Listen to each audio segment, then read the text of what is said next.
అందరి రాత రాసేది దేవుడు, ఆడదాని రాత రాసేది మగవాడు.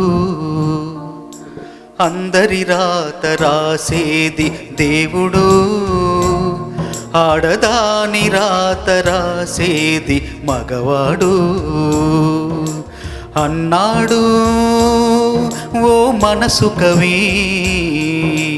అదే అదే నా పల్లవి, నా పాటకు పల్లవి.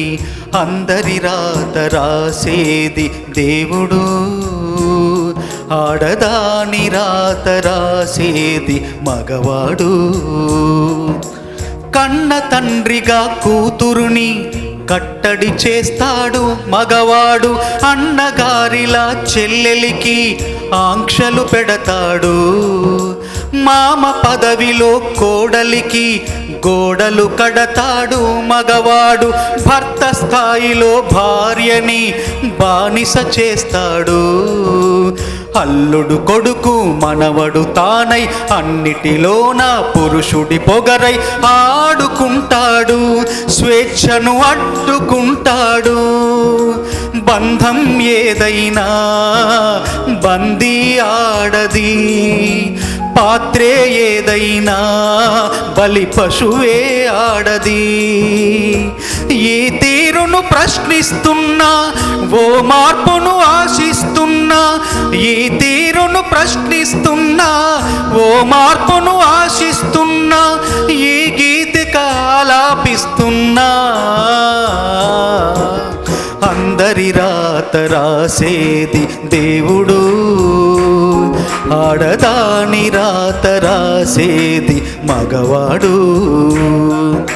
భూమే స్త్రీ అంటారు కనుకే బూటు కింద తొక్కేస్తారు, దేవత స్త్రీ అంటారు కనుకే రాయిలాగా చూస్తుంటారు.